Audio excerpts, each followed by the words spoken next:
ओम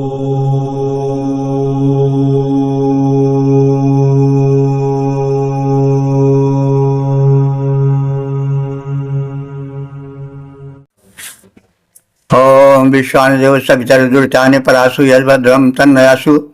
ओम भद्रं कर्णेभिः शृणुयाम देव भद्रं पश्येमाक्षभिर्यजत्राः श्रीरंगैस्तुष्मासुस्तनूभिः वशेमहि देवहितं यदायुः। ओम वेद प्रेमियों सुधीर श्रोताओं, संप्रति हम सब यजुर्वेद के दूसरे अध्याय के पहले मंत्र की व्याख्या में प्रवेश करने जा रहे हैं। इस मंत्र का शीर्षक है यज्ञ उपकरणों का पवित्रीकरण और संबंधित मंत्र का सर्वप्रथम सस्वर पाठ हो जाए।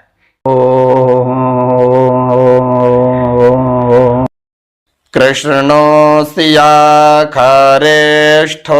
ज्ञायेत्वा जुष्टं परोक्षामिवेतिरासि बारेहि खेत्वा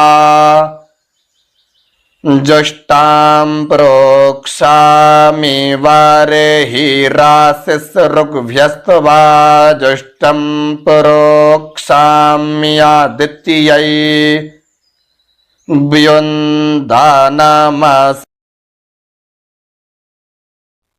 यजुर्वेद के दूसरे अध्याय की व्याख्या में प्रवेश करने जा रहे हैं। प्रथम अध्याय की व्याख्या हो चुकी है, उसमें पात्रता विषय कथन अधिक था, यानी यज्ञ व्यक्ति करे लेकिन यज्ञ करने के पहले अपने को पवित्र करे, तन से, मन से, आचरण से, तो तभी यज्ञ सफल होता है।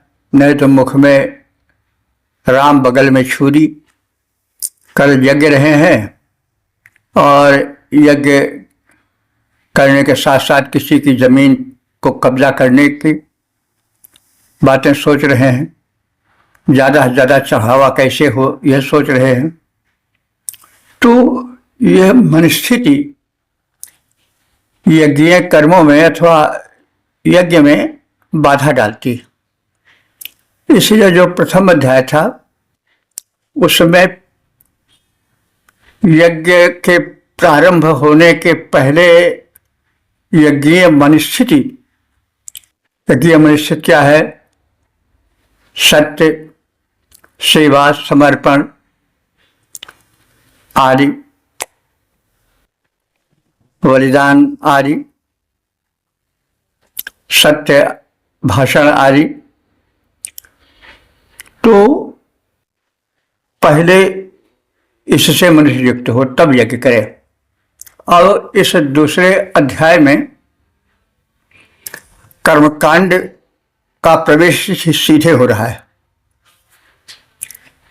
कर्मकांड का मतलब हुआ कर्म, तो प्रायः कर्म शब्द तो है बड़ा व्यापक, लेकिन यज्ञ करने में ही उसको सीमित कर दिया गया है। इसलिए कर्मकांड का मतलब हुआ कि यज्ञ वेदी में आहुति डालना, यज्ञ करना और यज्ञ भावना के पश्चात यज्ञीय कर्मों में प्रवृत्त होना, यज्ञ के माध्यम से यह कर्मकांड हुआ। तो अब इस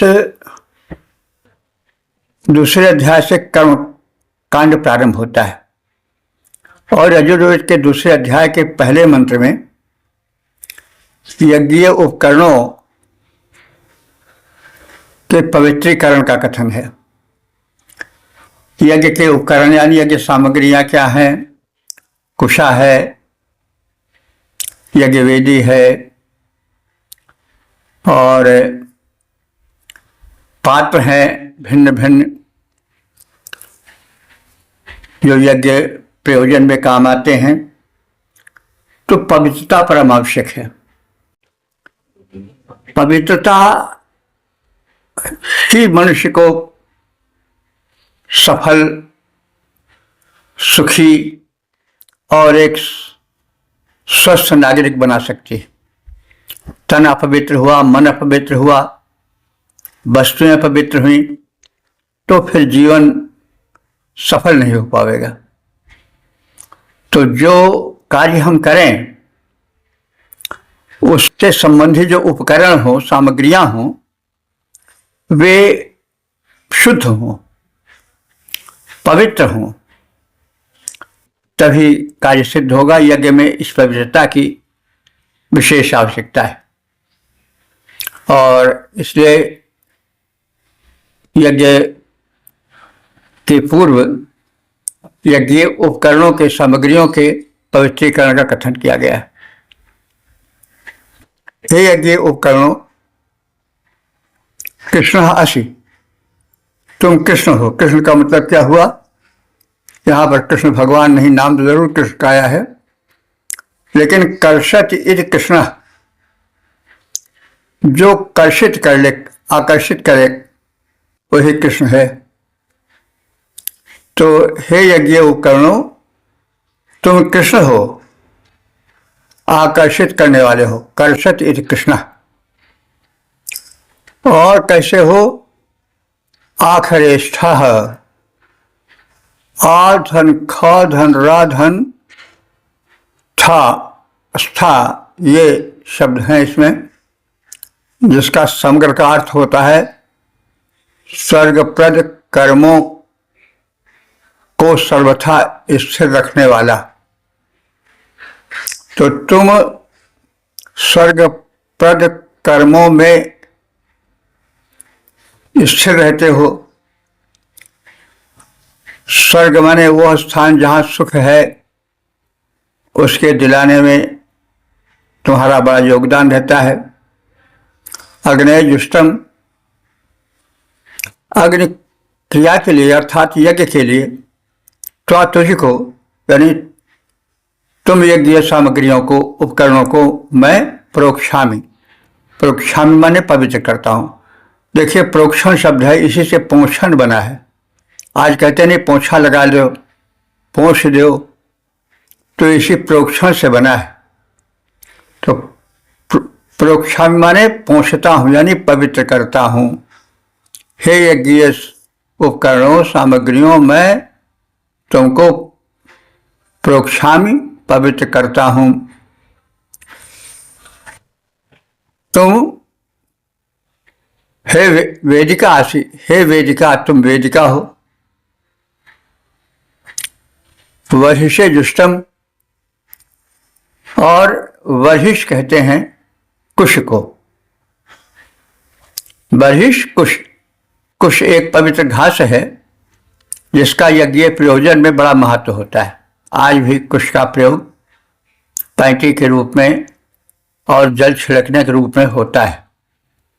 तो वर्षे जुष्टम, यज्ञ सेव्य कुश से त्वप्रोक्षामि, हे यज्ञ उपकरणों, तुम्हारा प्रोक्षण, पवित्रीकरण मैं करता हूं। श्रुभ्यः जुष्टम, तुम श्रुआ से सेव्य हो, यानी श्रुआ भी तुम्हारे द्वारा पवित्र हो। श्रुआ कहते हैं जिससे श्रुभ्या, वैसे श्रुआ एक होता है जिससे घी परोसा जाता है, यानी घी डाला जाता है यज्ञ वेदी में, और शुग जो है यज्ञ सामग्री के लिए भी प्रयोग होता है। तो तुम शुचादि हो, शुक हो, और मैं तुम्हें पवित्र करता हूं। तो बर्हिषे जुष्टम, बर्हिषे जुष्टम माने यज्ञ सेव्य कुश से त्वप्रोक्षामि, तुम्हारा प्रोक्षण करता हूं। शुभ्यः जुष्टम, तुम सुख सेव्य हो। त्वप्रोक्षामि, तुम्हें पवित्र करता हूं। हे यज्ञ उपकरणों, तुम, और हे यज्ञ पात्रों, तुम यज्ञ में जुष्ट हो। जुष्ट माने सेव्य हो, यानी यज्ञ में तुम्हारा उपयोग होता है। बर्हि, हे कुशा, कुश, शुभ्यः जुष्टम, तुम सुख से यज्ञ पात्रों से युक्त हो और यज्ञ पात्रों में तुम भी हो, यज्ञ उपकरणों में तुम्हारी भी गणना है और मैं प्रोक्षामि, तुम्हें भी पहुंचता हूं, यानी तुम्हें भी पवित्र करता हूं। यज्ञ उपकरणों को संबोधित करके कथन किया जा रहा है। इसका शब्दार्थ के पश्चात भावार्थ कहा जा रहा है कि यज्ञ उपकरणों को संबोधन के साथ कहा जा रहा है कि हे यज्ञ उपकरणों, सामग्रियों, तुम अग्नि सेव्य हो, अर्थात अग्नि की यज्ञ के लिए प्रयुक्त होने वाली हो। तुमको मैं पवित्र करता हूं। तुम स्वर्ग सुख प्रदायक हो, तुम आकर्षक हो, स्वर्ग प्रदायक हो। हे यज्ञ वेदिके, मैं तुम्हें पवित्र करता हूं। यज्ञ में प्रयुक्त कुश तुम्हें पवित्र करता हूं। हे यज्ञ में प्रयुक्त कुश, मैं तुम्हें पवित्र करता हूं। और हे कुशासन, मैं तुम्हें भी पवित्र करता हूं। शुचा को यानी यज्ञ पात्रों को संबोधित करके कहा जा रहा है कि हे यज्ञ के पात्रों, अर्थात यज्ञ में प्रयुक्त होने वाले जितने पात्र हो, मैं तुम्हें भी जल छिड़क कर विधिवत पवित्र करता हूं, क्योंकि पवित्रता परम आवश्यक है। पद रूपांतरण देखें। आकर्षक सुखप्रद अग्नि सेव्य उपकरण यज्ञ के जो सारे, आकर्षक सुखप्रद अग्नि सेव्य उपकरण यज्ञ के जो सारे, उनको पवित्र करता हूं मैं। यज्ञीय भाव उर में धारे, तुम स्वर्ग प्रदायक कुशासन, शुचा आदि कहलाते हो। तुम अग्निहोत्र में यज्ञ वेदिका निकट सजाए जाते हो। तुम अग्निहोत्र में यज्ञ वेदिका निकट सजाए जाते हो। ओम वेद प्रेमियों, सुधी श्रोताओं, संप्रति हम सब यजुर्वेद के दूसरे अध्याय के दूसरे मंत्र की व्याख्या में प्रवेश करने जा रहे हैं। इस यजुष का, कंडिका का अथवा मंत्र का शीर्षक है प्रोक्षण अवशिष्ट जल एवं दर्भ मुष्टि। अब संबंधित मंत्र का सर्वप्रथम सस्वर पाठ हो जाए। द्वितीयै व्युन्दानामास्य विष्णोस्तुपोऽस्योर्णं राधासन्तवास्त्रेणामिस्वा सस्थान देवेभ्यो भुवपतये स्वाहा भुवनपतये स्वाहा।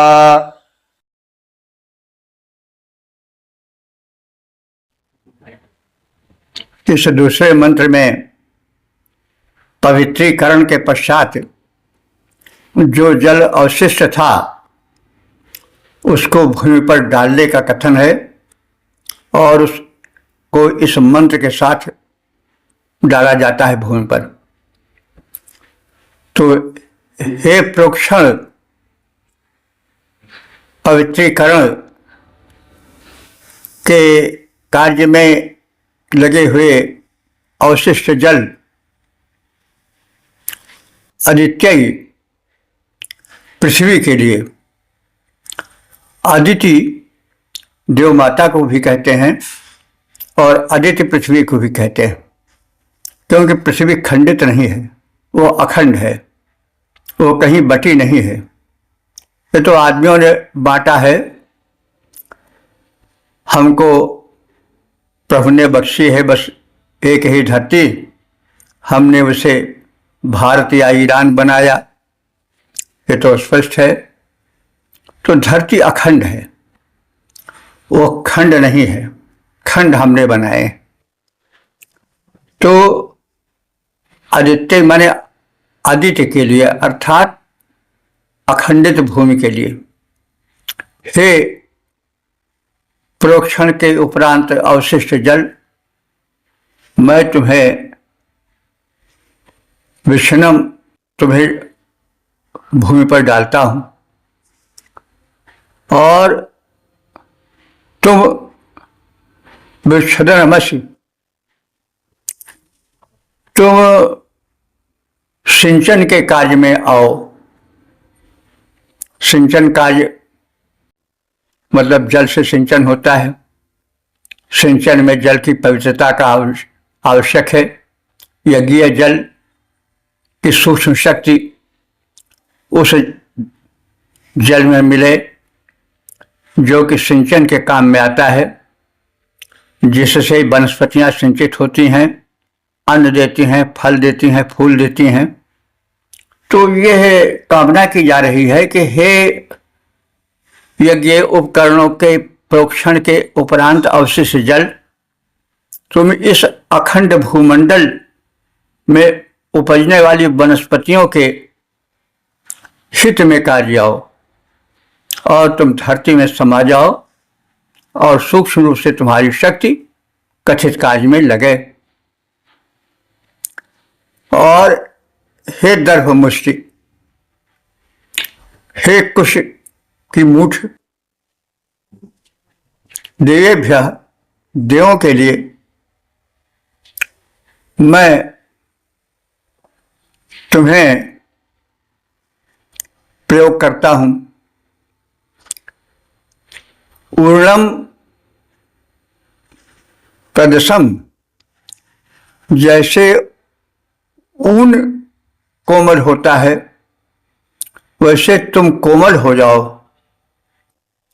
त्वा स्तनामि, हे दर्भ मुष्टि, हे कुश की मूठ या कुश के बंडल ढेर, मैं त्वा स्तनामि, मैं तुम्हें भूमंडल पर भूमि पर बिछाता हूं।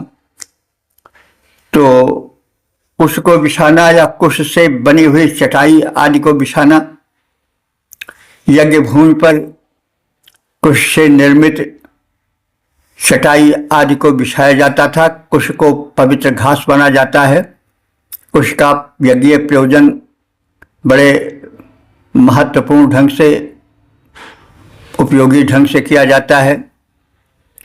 तो ऋषि कह रहा है कि हे दर्भमुष्टि, हे कुशा की मूठ या कुशा के ढेर, मैं तुम्हें अस्तृणामि, फैलाता हूं। कहाँ? यज्ञ भूमि पर। तुम जो हो वो हो भूर्जाम पतये स्वाहा, भूमि के पालन कर्ता परमात्मा के मुख्य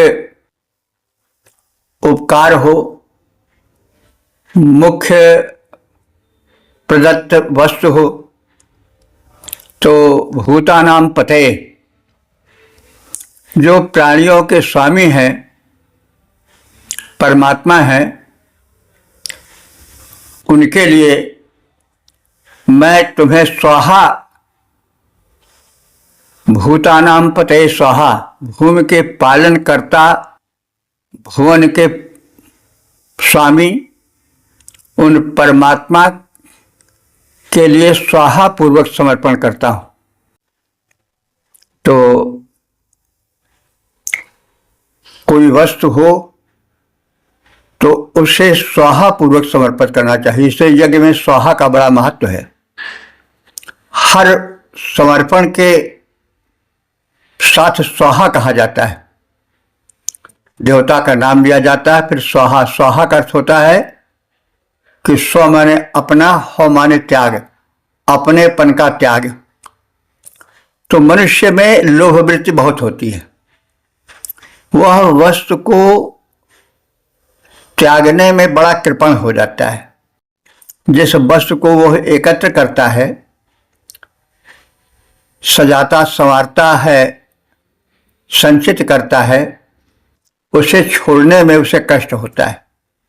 इसीलिए स्वाहा शब्द कहा जाता है बार बार कि मैं अर्पित कर रहा हूं, लेकिन इस अर्पण को स्वाहा पूर्वक अर्पित कर रहा हूं। तो इस दर्भमुष्ट से बने कुशासन को मैं भूतानाम पते, भूतानाम माने प्राणियों के, पते माने स्वामी के लिए, पर ब्रह्म परमात्मा के लिए, स्वाहा माने स्वाहोच्चार पूर्वक समर्पित करता हूं और वे हमारा कल्याण करें। तो हे प्रोक्षण से, पवित्रीकरण से अवशिष्ट यानी बचे हुए जल, तुम उपयुक्त स्थान पर भूमि का सिंचन करो, अर्थात तुम्हें पवित्र भूखंड पर डाला जाए और तुम्हारी सूक्ष्म शक्ति समग्र वनस्पतियों में, फसलों में समा जाए, ताकि वे पवित्र और ऊर्जा वर्धक, स्वास्थ्य वर्धक बने। तो यह तो कथन हुआ उसके प्रति जो प्रोक्षण से पवित्रीकरण के पश्चात बचा हुआ जल था, भूमि पर डाला गया और डालने के साथ ही मंत्र पढ़ा गया। अब उसके पश्चात दर्भमुष्टि आती है। दर्भमुष्टि कहते हैं, दर्भ कहते हैं कुश को, मुष्टि मूठ, कुश का बंडल, कुश की मूठ। तो कुश बड़े कठिनाई से प्राप्त किया जाता था। कुश तीक्ष्ण घास होती है, उसको उखाड़ने में हाथ कट जाता है और जो लोग कुश को उखाड़ते थे उनको कुशल कहा जाता था। कुशम लात इति कुशलः, क्योंकि अगर अनाड़ी आदमी नौसिखिया उसको उखाड़ेगा तो उसका हाथ कट जाएगा। तो इसलिए कुश को लाने वाले को कुशल, कुश को उखाड़ने वाले कुशल कहा जाता था। आज कुशल शब्द तो बड़ा प्रचलित हो गया। जो किसी भी कार्य में दक्ष हो वो कुशल है, या अच्छा हो बुरा हो, बड़ा कुशल है इस कार्य में। कैसा भी कार्य हो, कुशल जोड़ देने पर दक्षता का प्रतीक बन जाता है, जबकि कुशल अपने मूल में कुश से संबंधित था। तो हे दर्भमुष्टि, तुम्हें हम बड़े श्रम से एकत्र किए हैं। तुम विष्णु के शिखा स्वरूप हो।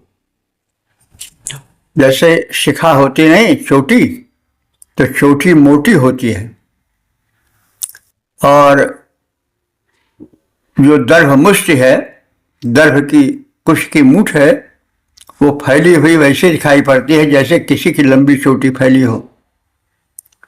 तो हे दर्भमुष्टि, तुम विष्णु के शिखा की भांति सुशोभित हो रहे हो। तुम ऊन जैसे कोमल आसन के रूप में अब देवों के निमित्त फैले जाओ। हम तुम्हारा विस्तार करते हैं, फैलाते हैं, बिछाते हैं, ताकि देवगण तुम पर आसीन हो। तो अब दूसरा संबोधन कुशासन को किया जा रहा है। हे कुश की मुष्टि, तुम विष्णु की या जगतपति की चोटी की तरह हो। मैं तुम्हें आसन के रूप में बिछा रहा हूं।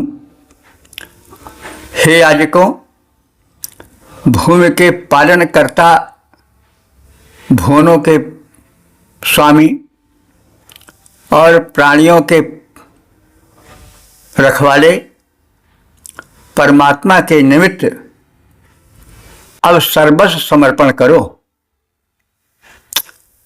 अपना कुछ न रखो। मेरा मुझ में कछु नहीं, जो कछु है सो तेरा, इस भावना से युक्त हो जाओ। अब समर्पण प्रधान बनो। अपने द्वारा समपूर्वक लाई गई सामग्रियों के प्रति मोह मत रखो। उन्हें समर्पण भाव से, यज्ञीय भावना से लोकार्थ समर्पित करो। भक्ति भाव से भर करके परम शक्ति संपन्न परमात्मा को हव्यार्पण करो और इस भावना से कुशासन बिछाओ। हे यज्ञकर्ताओं, तुमसे निवेदन है। तो इसमें प्रोक्षण यानी पवित्रीकरण के पश्चात बचे हुए जल के भूमि में डालने का और कुश के बिछाने का कथन है। कुश पर ही प्रत्येक वस्तु रखी जाती थी, यज्ञीय सामग्री रखी जाती थी, क्योंकि कुश परम पवित्र घास मानी जाती थी। तो हे प्रोक्षण अवशिष्ट नीर पद्यात्मक देखें। क्रम जो हमारी व्याख्या का चल रहा है वो पहले शब्दार्थ, फिर भावार्थ, फिर पद रूपांतरण।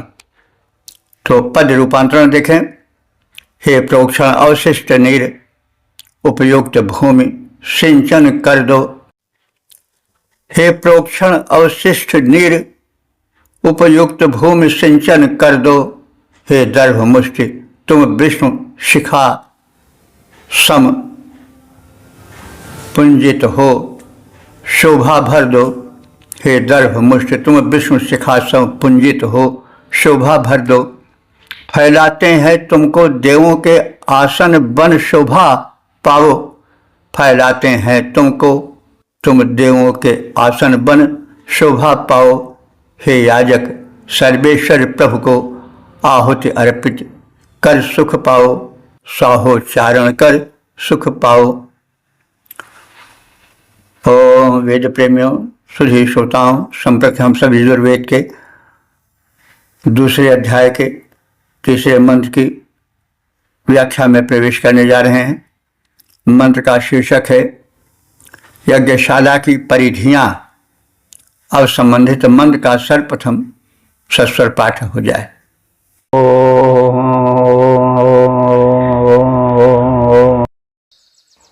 गंधर्वस्त्वा विश्वा वासुः पारिदधातु विश्वस्या ऋष्ट्यै जाजमानस्या पारिधीरस्यग्निरीडा ईडिताः इन्द्रस्या बाहुरासि दक्षिणो विश्वस्या ऋष्ट्यै जाजमानस्या पारिधीरस्यग्निरीडा ईडिताः मित्रावारुणौ तुवोत्तारताः पारिधत्तान् ध्रुवे णाधर्मणा विश्वस्या ऋष्ट्यै जाजमानस्या पारिधीरस्यग्निरीडा ईडिताः। इस तीसरे मंत्र में यज्ञवेदी और यज्ञशाला में 3 परिधियां बनाई जाती थी, यह कहा गया है। तो परिधि माने होता है मंडल या घेरा। तो वही इसलिए खींचा जाता था कि जो अनिष्टकारी आसुरी शक्तियां हैं वो यज्ञ में आकर बाधा न पहुंचा सकें। तो एक घेरा था, मंडल था, उसी को परिधि कहा गया है। तो उसको संबोधित करके कहा जा रहा है। तो वो यो तो देखने में कोई ऐसी चीज नहीं है कि मनुष्य की तरफ से बातचीत की जाए, लेकिन फिर भी भावनात्मक लगाव होने से उसके प्रति एक संबंध जोड़कर उसमें जीवात्मा का या जीवन का अनुभावन करके कहा जा रहा है। तो मंडल का महत्व होता है घेरा का। लक्ष्मण जी ने भी सीता के सुरक्षा के लिए एक घेरा बना दिया था, मंडल बना दिया था, परिधि बना दिया था। तो उस परिधि में जो प्रवेश करता था वो जल जाता था। हम सब जानते हैं कि जब उस जो लक्ष्मण ने लक्ष्मण रेखा खींची थी उसको लक्ष्मण रेखा कहा जाता था, उसी प्रकार की यह परिधि है। तो जब रावण आया तो वो जलने लगा। सीता जी उस परिधि के भीतर से उसको भिक्षा देने लगी,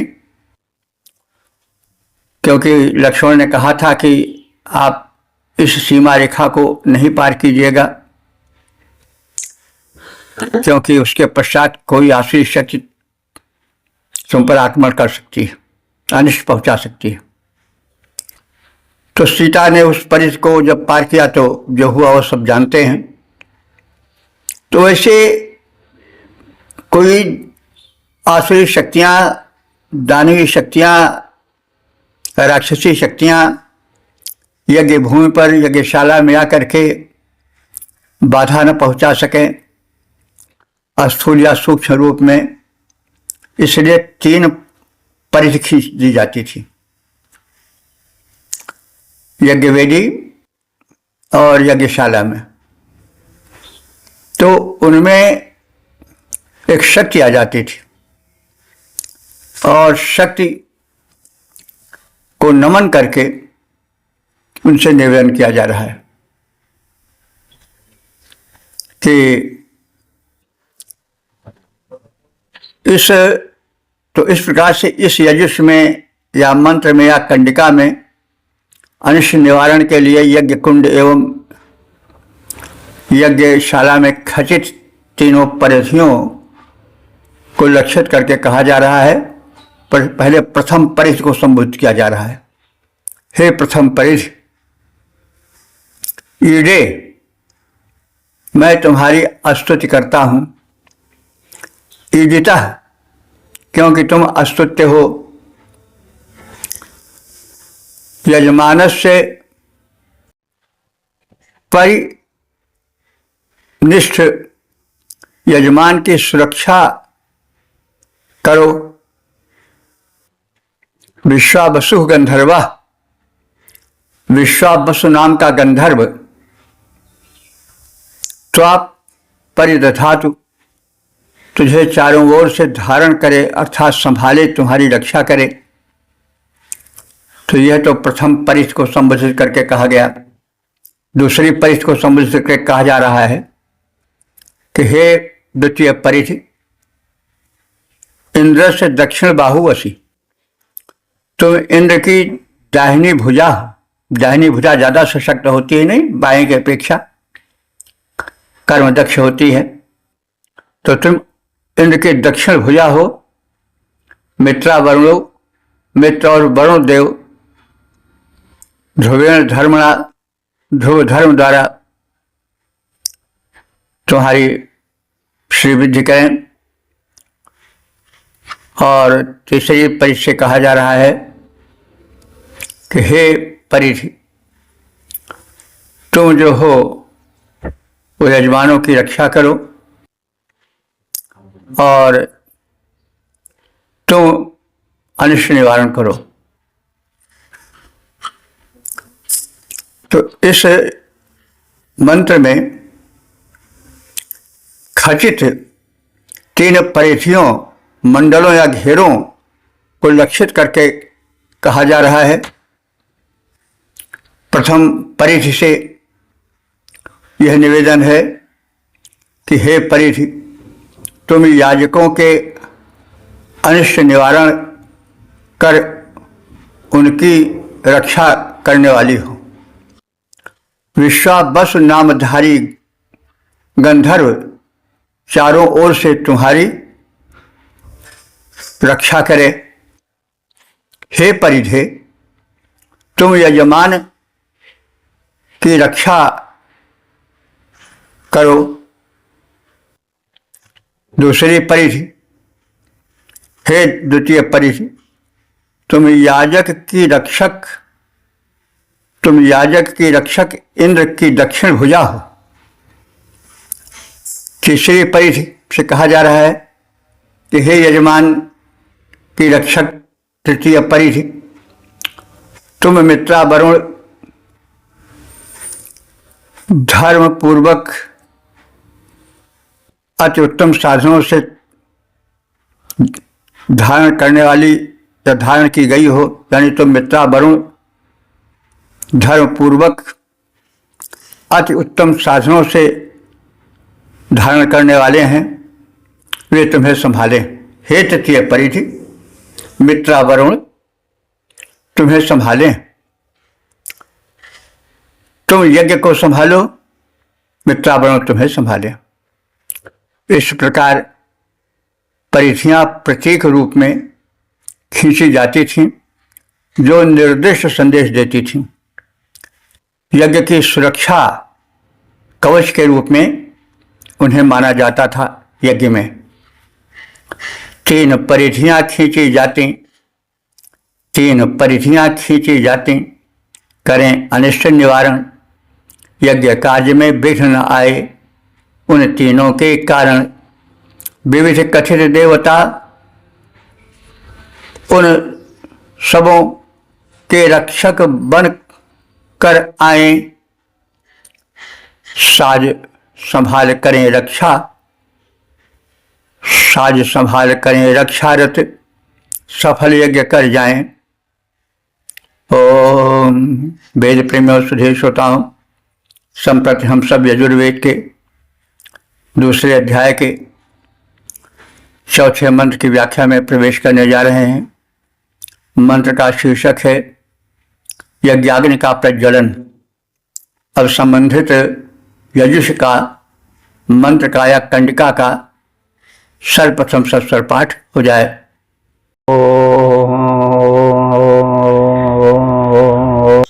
वीतिहोत्रन्तवाका वेद्युमन्तग्गो सामिधि माहि अग्ने बृहन्ता मध्वारे।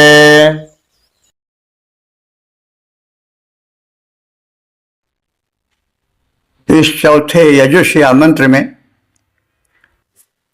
अग्नि देव के प्रज्वलन हेतु प्रार्थना की गई, निवेदन किया गया है। तो पिछले मंत्रों में यज्ञ पात्रों के प्रोक्षण, पवित्रीकरण, कुशमुष्टिका आदि के पवित्रीकरण, आसन बिछाए जाने का कथन आया है। अब इसके पश्चात अग्नि प्रज्वलन का समय आता है। यज्ञ वेदी में यज्ञ प्रज्वलित हो तो हमारे यहाँ की यह प्रथा रही है कि किसी वस्तु को जड़ समझकर ठुकरा नहीं जाता था, उसमें एक चेतना देखी जाती थी, इसलिए उसकी प्रार्थना की जाती थी और निवेदन के साथ कोई कार्य किया जाता था। तो यह बड़ी स्वस्थ परंपरा है। यदि इसका परिपालन आज हो तो तमाम अनर्थों से बचा जा सकता है। वायु प्रदूषण हो रहा है ना, बड़े व्यापक रूप में। सब एक स्वर से कह रहे हैं कि भाई बड़ा मुश्किल है इस वायुमंडल में जीना। ध्रुव प्रदेशों की बर्फें पिघल रही हैं, समुद्र बढ़ जाएगा, समुद्र किनारे वाले नगर नष्ट हो जाएंगे, ये सब चिल्ला रहे हैं वैज्ञानिक लोग। तो इन सब के पीछे कारण यही है कि हम अपने को सर्वोपरि मानकर अन्य को जड़ जानकर उनको ठुकराते हैं। यदि हम उनमें भी पूज्य भावना रखें तो प्रदूषण न फैलने पाए। किया सब जाता था वैदिक युग में भी। कुशा उखाड़ी जाती थी, समित लकड़ियाँ काटी जाती थी, वनस्पतियाँ भी उखाड़ी जाती थी लेकिन उनको निमंत्रण दिया जाता था। पहले उनकी प्रार्थना की जाती थी, उनका पवित्रीकरण किया जाता था। तो यह स्वस्थ परंपरा है।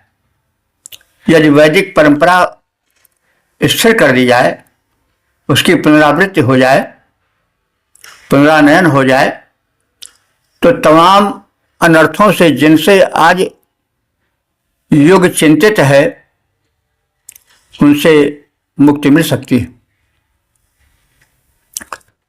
तो अग्नि प्रज्वलन के पहले अग्नि से प्रार्थना की जा रही है कि कवे अग्ने, कवे माने कवि का संबोधन है। कवि, कवि माने होता है ज्ञानी, दूरदर्शी। तो हे ज्ञानी अग्निदेव, वीतिहोत्रम सुमंतम बहंतम त्वा। वीतिहोत्र माने यज्ञ में, वीतिहोत्र में यज्ञ में मैं तुम्हें सुमंतम बृहंतम समृद्धि हेतु यजन करने वाले को बुलाता हूं। यानी तुम समृद्धि हेतु यजन कार्य का संवहन करते हो, यजन कार्य को परिपूरित करते हो, उत्तरदायित्व उठाते हो। तो मैं एतदर्थ तुम्हारा यह कृत्य स्वीकार कर नमन करता हूं। तुम तेजस्वी हो हे अग्निदेव,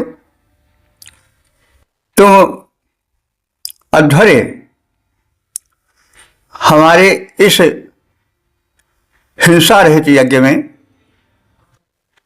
देखो यजुर्वेद में भी अध्वर्य ही कहा जा रहा है। तो जो पशुवध है वो एक स्वर से कहा जा सकता है कि मूल वैदिक भावना नहीं है। यह बाद में आरोपित की गई जब धर्म पर पुरोहितवाद हावी हो गया। तब वेद के हर शब्द चिल्ला चिल्ला कर कह रहे हैं, पुकार पुकार कर कह रहे हैं कि यज्ञ हिंसा रहित है। हिंसा का मतलब हुआ तन से, मन से, वचन से किसी को कष्ट न पहुंचे। तो अध्वर्य हे अग्निदेव, हमारे इस हिंसा रहित यज्ञ में समिधि महि तुम प्रज्वलित हो जाओ, और हम तुमको प्रज्वलित करते हैं, क्योंकि हम यज्ञार्थी हैं, याजक हैं, यज्ञ करने वाले हैं, यजमान हैं। तो हे अग्निदेव, तुम ज्ञानी हो, भूत भविष्य वर्तमान के ज्ञाता हो, ऐश्वर्य प्राप्ति की कामना करने वाले तेजस्वी महान याजक इस यज्ञ में तुम्हें प्रज्वलित करने जा रहे हैं। तुम इस कार्य में अनुकूल बनो।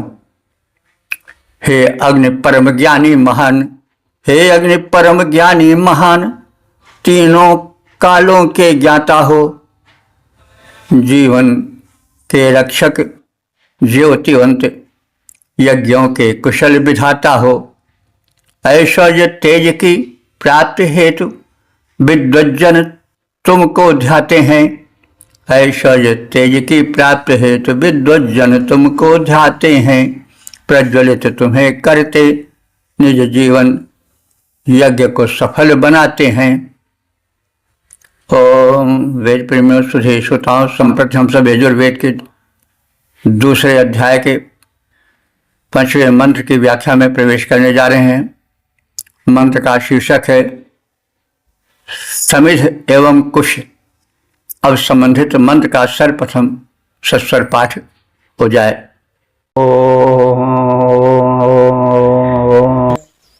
सामे दासी सूर्यस्त्वा पुरस्तात् पातु कस्याश्चिदाभिषस्त्यै सावितर्वाहुस्था ऊर्णं राधसन्त्वास्त्रेणामिस्वा सस्थं देवेभ्य आत्वा वसवो रुद्रा आदित्याः सदन्तु।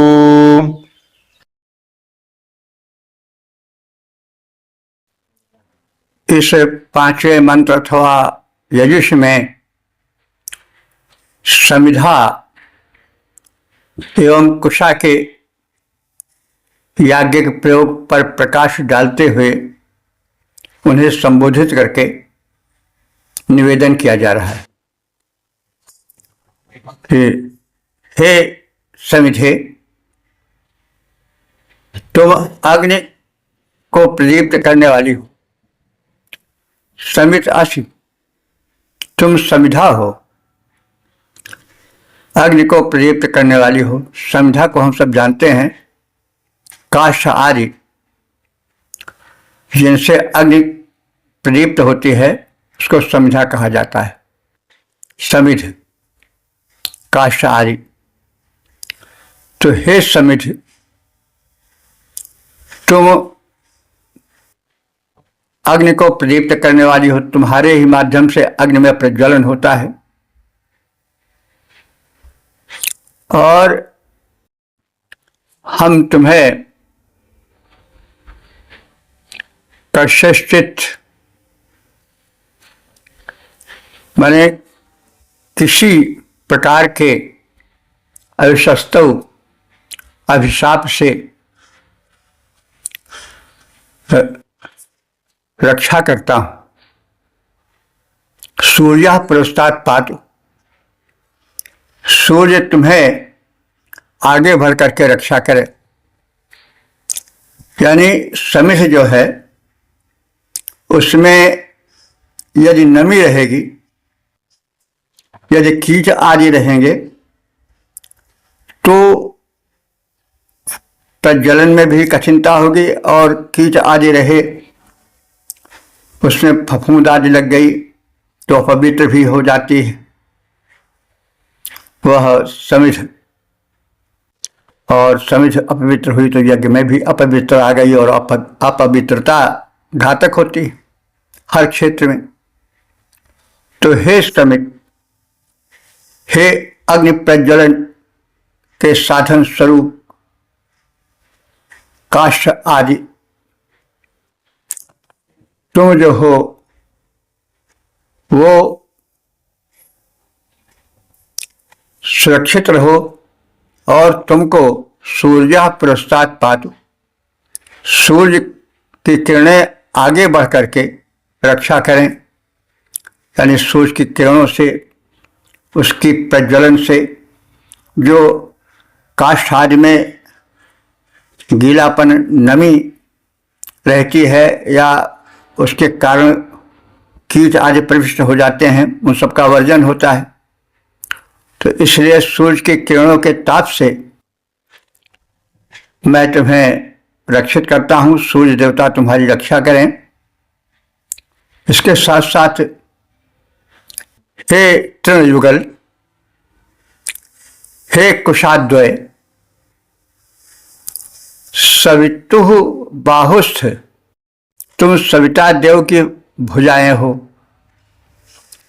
देवेभ्यः स्वस्थम, तुम देवों के बैठने के लिए आसन स्वरूप हो। पूर्ण भ्रदसम त्वा, ऊन जैसे मृदुल बनने वाले तुमको। हे तृण स्वरूप कुशाओ, मैं अब आसन के रूप में इस यज्ञ भूमि पर फैलाता हूँ, बिछाता हूँ। त्वा, तुझ पर वसवा, वसुगण आठों वसु, रुद्राह रुद्रगण एकादश रुद्र, आदित्याह द्वादश आदित्यगण, आसदंतु बैठे विराजमान हो। तो इस यजुष में समिधाओं एवं कुशाओं को संबोधित करके कहा गया है। यह भाव विस्तार है जो शब्दार्थ कहा गया है उसका। हे समिधे, तुम अग्नि को प्रदीप्त करने वाली हो, सविता देवता तुम्हारी रक्षा करें, तुम में जो किसी प्रकार की नमी आ गई है उसको उनकी किरणें दूर करें। हे कुशाद्वय, तुम दोनों सविता देवता की भुजा हो, ऊन के बने कोमल आसन के रूप में तुम विराजमान हो जाओ।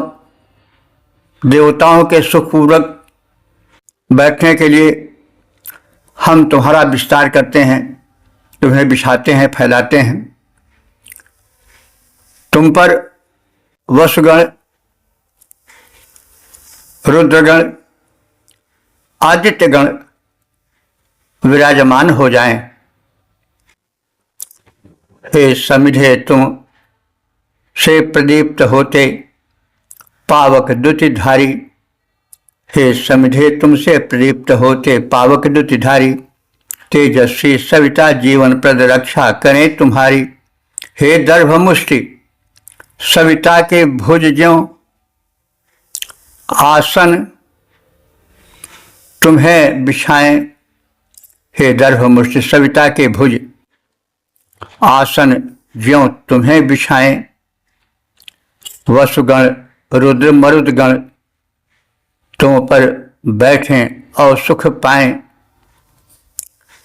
ओम वेद प्रेमियों, सुधी श्रोताओं, संप्रति हम सब यजुर्वेद के दूसरे अध्याय के छठे मंत्र की व्याख्या में प्रवेश करने जा रहे हैं। मंत्र का शीर्षक है यज्ञीय उपकरण जुहू आदि। अब संबंधित मंत्र का सर्वप्रथम सस्वर पाठ हो जाए।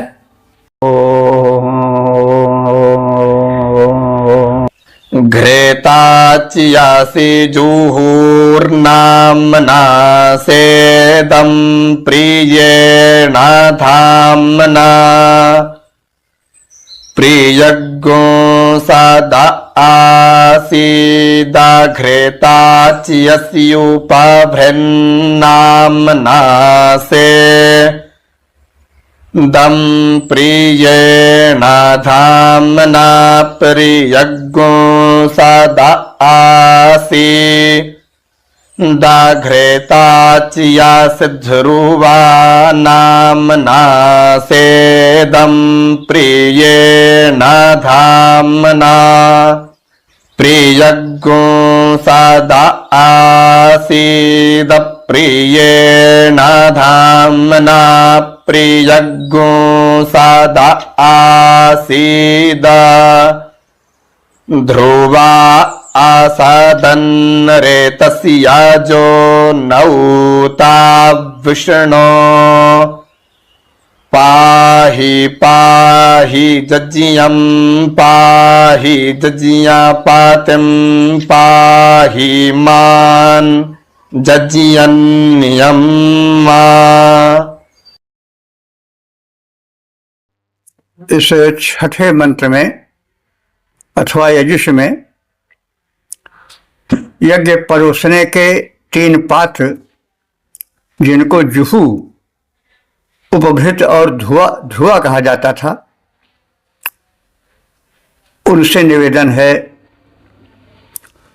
उनसे कथन है कि वे अपने सुकृत्यों से, अपने कार्यों से यज्ञ को पवित्र बनावें। तो उपभृत, धुआ तथा जुहू, इनसे निवेदन किया गया है और अंत में विष्णु को संबोधित किया गया है कि वे सबकी रक्षा करें।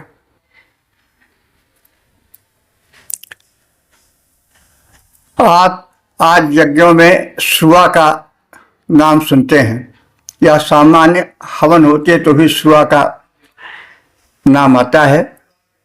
उसको कुछ लोग सुरुआ कहते हैं। तो उससे घृत परोसा जाता है। एक यजमान, या आजकल तो यजमान है, पहले पुरोहित होते थे, याजक होते थे, तो वे सुआ के द्वारा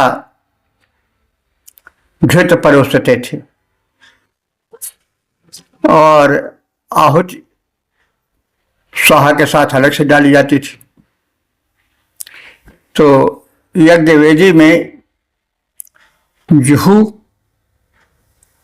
और उपभृत और ध्रुवा जो घृत परोसने के साधन थे, उपकरण थे, उनका क्या कार्य है इसे कहा गया है और उनको जीवित मानकर संबोधन किया गया है कि ये इस शुभ कार्य में संलग्न होकर के यज्ञ को सफल बनावें।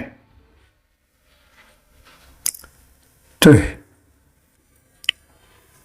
श्रुआ घृताची यशी, हे श्रुआ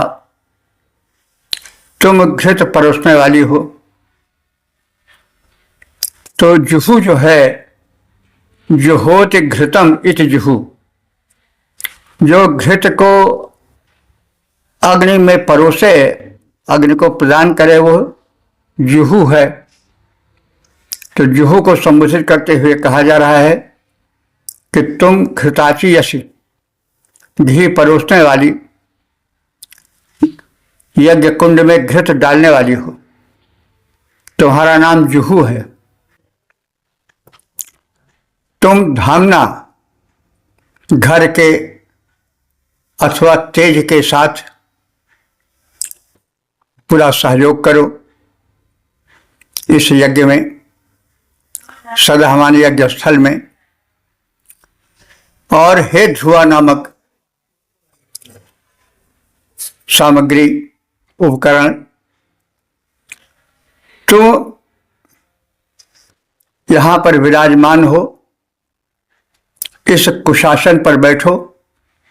पहले इन सामग्रियों को कुशासन दिया जाता था और कुशासन पर, जो कि उस समय का बड़ा पवित्र और महत्वपूर्ण आसन था, उस पर उनको विराजमान किया जाता था। जैसे किसी महत्वपूर्ण देव या व्यक्ति को, पुरोधाज को बैठाया जाए। तो निवेदन करते हुए कहा जा रहा है कि तुम धामना, धाम का अर्थ होता है घर भी और धाम का तेज भी होता है।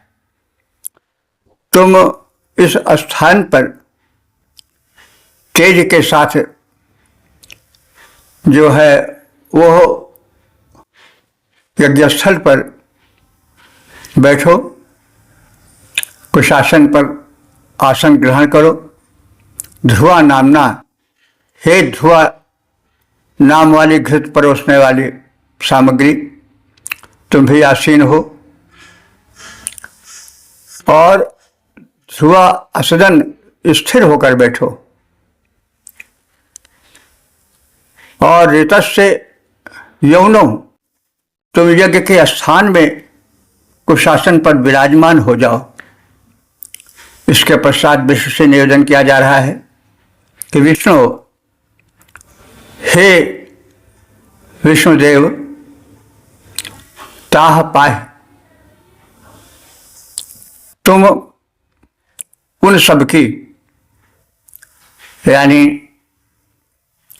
कुशाओं की, आसन की, यज्ञवेदी की और इन जुहू उपभृत ध्रुवा नामक यज्ञ को परोसने वाली सामग्रियों की रक्षा करो। और यज्ञम पाहि, यज्ञ की रक्षा करो। यज्ञपतिम पाहि, जो यज्ञपति है, जो यज्ञ कराने वाला प्रमुख यजमान है, उसकी रक्षा करो। यजन्यम माम पाहि, यजन्यम माम पाहि, यज्ञ करने वाले मुझ पुरोधा अध्वर्य की रक्षा करो। अध्वर्य जो है वो आहुति डालने वाला मुख्य पुरोहित होता था, उसको अध्वर्य कहा जाता था। यह यजुर्वेद का विशेष ज्ञानी होता था। तो अध्वर्य मुख्य पुरोधा यज्ञ का होता था। उसको अपनी रक्षा के लिए भी कह रहा है और उसकी रक्षा के लिए भी निवेदन किया जा रहा है कि इस अध्वर्य की भी रक्षा हो। इस यजुष में जुहू, उपभृत, धुआ नाम के घृत परोसने वाले पात्रों का कथन है। उनको प्रथम आसन दिया जा रहा है कुछ पर बैठने का। उसके पश्चात फिर रक्षा की प्रार्थना की जा रही है। विष्णु देवता को संबोधित कर यज्ञ पुरुष रूप में उन्हें मान्यता देकर के यज्ञ के संरक्षण हेतु प्रार्थित किया गया है। तो यज्ञ वेदी पर जुहू को धरते हुए यज्ञ कराने वाला याजक या पुरोधा कह रहा है कि हे जुहू, घृत को आहुत रूप में डालने वाली तुम नाम से जुहू हो। देवों के प्रिय तेजस्वी घृत के साथ अपने प्रिय स्थान दर्भासन पर, कुशासन पर आसीन हो जाओ। फिर उपभृत को संबोधित करते हुए कहा जा रहा है कि हे उपभृत, घृत को डालने वाले तुम एक प्रमुख साधन हो। देवों के प्रिय तेज पूर्ण घृत के साथ इस आसन पर विराजमान हो जाओ। फिर ध्रुवा को, जो कि यज्ञ का उपकरण है और घृत को परोसने का साधन है, उससे कहा जा रहा है कि हे ध्रुवे, तुम घृत को डालने वाली तीसरी श्रुआ हो। तो सब श्रुआ के भेद हैं तीनों, जुहू, उपभृत और ध्रुवा। तो तुम सब दर्भासन पर, कुशासन पर प्रतिष्ठित हो जाओ। फिर उसके पश्चात यज्ञ का क्रम चलता है, उसमें हवि रखते हुए यह मंत्रोच्चारण किया जा रहा है। मंत्र का यह भाग कहा जा रहा है कि हे हविष, हविष माने हवन, हव्य सामग्री, तुम दोनों के प्रिय तेजस्वी घी के साथ अपने इस प्रिय दर्भासन पर तुम भी स्थिर हो जाओ। फिर याज्ञिक सामग्रियों का स्पर्श करते हुए यज्ञ कराने वाला याजक कह रहा है कि सब स्थिर यज्ञ की भूमि पर, वेदिका पर विराजमान हो जाएं। और अंत में विष्णु की प्रार्थना की जा रही है कि हे यज्ञपति विष्णु, तुम हवियों को असुरों से रक्षित करो, क्योंकि असुर यज्ञ में बाधा डालते हैं। और इस प्रकार से असुरों से यज्ञ की रक्षा करो, आसुरी शक्तियों की दाल न गलने पावे। और हे प्रभु, तुम यजमान की रक्षा करो, साथ ही यज्ञकर्ता इस यज्ञ संचालक पुरोधा अध्वर्य की भी रक्षा करो। अब इस यजुष अथवा मंत्र का पद्यात्मक प्रारूप भी देख लिया जाए।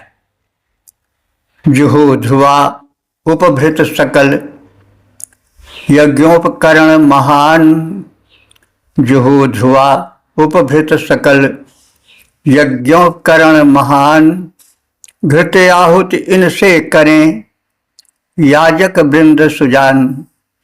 याजक वृंद सुजान यज्ञ भूपर ये आए, करें यज्ञ संपन्न कुशासन पर छवि छाएं। यज्ञ रूप श्री विष्णु, यज्ञ रूप श्री विष्णु यज्ञ रक्षा में आए, याजक यो यजमान सभी रक्षित हो जाएं, याजक यो यजमान सभी रक्षित हो जाएं। तो जुहू के विषय में बताया गया है। ये घी परोसने का एक साधन था आहुति में। इस मंत्र में उनको पहले आसन दिया गया है। तो जुहू शब्द का अर्थ है जुहोति घृतम अनया इति जुहू। चमस भी इसे कहा जा सकता है और यह उपयोगी पात्र था। यज्ञ का संपूर्ण वैभव घृत से प्रज्वलित होता था, घृत से आता था। घृत प्रमुख साधन यज्ञ का है। और यह जो बताए गए हैं मुख्य 3 पात्र, जुहू, श्वा और उपघृत, ये सब घृत परोसने के पात्र हैं। तो इनके विषय में हम सब जान चुके हैं। यहाँ पर एक बात विशेष ध्यान देने की है कि इस यज्ञ में विष्णु का आवाहन किया गया है। उनको यज्ञ पुरुष कहा गया है, यज्ञ का साज संभार करने वाला कहा गया है। यज्ञ व विष्णु की भावना इसमें स्पष्ट परिलक्षित है, दृष्टिगोचर है। तो अब यहां पर यह समझना चाहिए कि जो वैभव इंद्र को ऋग्वेद में था वो यजुर्वेद में काफी क्षीण है। इंद्र के स्थान को विष्णु लेते जा रहे हैं। इंद्र को नहीं आहूत किया गया कि वे आमें और असुरों से रक्षा करें, यज्ञ को बढ़ावें। उन्हें यज्ञ पुरुष नहीं कहा गया है, यज्ञ पुरुष कहा गया है विष्णु को। तो इंद्र का जो महिमा मंडित प्रारूप ऋग्वेद में मिलता है वो यजुर्वेद में आते आते काफी क्षीण प्रतीत होता है। विष्णु की महत्ता का संवर्धन दिनों दिन होता गया और अंत में यज्ञ व विष्णु को यज्ञ पुरुष कह दिया गया और उन्हीं का अवतार हुआ। 10 अवतार विष्णु से ही जोड़े गए और किसी से नहीं। तो यह है विष्णु की महत्ता यजुर्वेद से बढ़ना प्रारंभ हो गई। इस तथ्य को हमें जानना चाहिए और यह है संकेत समझना चाहिए। इतिहास में हर वस्तु का उत्थान भी होता है और उसके साथ साथ उसमें क्षीणत्व भी आता जाता है।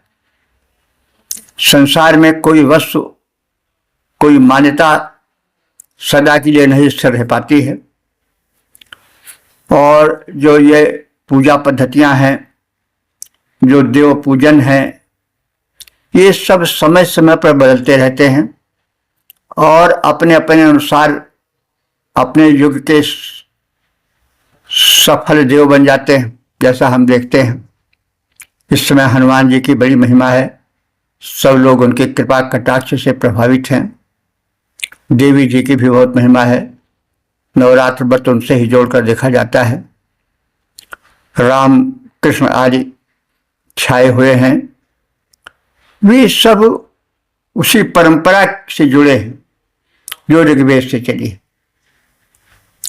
शक्ति तो वही है, रूप वही है, नाम बदलता जाता है और उसी के हिसाब से विश्वास होता जाता है और विश्वास को फलदायक, विश्वास ही फल देता है। अंत में शक्ति तो वही है, नाम से रूप नहीं बदलता है। तो इस प्रकार से नाम और नामी के भेद से परिचित होकर के हम वेद मंत्र के गूढ़ रहस्य को समझने की चेष्टा करें। वेद को समझे बिना भारतीय संस्कृत को नहीं समझा जा सकता है, क्योंकि मूल वेद ही है। वेदो खिलो मूलम, सबका मूल वेद है, सारे धर्मों का मूल वेद है। तो इस प्रकार से हम वेद भगवान को नमन करते हुए वाणी को समापन दे रहे हैं। ओम सर्वे भवन्तु सुखिनः, सर्वे सन्तु निरामयाः, सर्वे भद्राणि पश्यन्तु, मा कश्चित् दुःखभाग् भवेत्।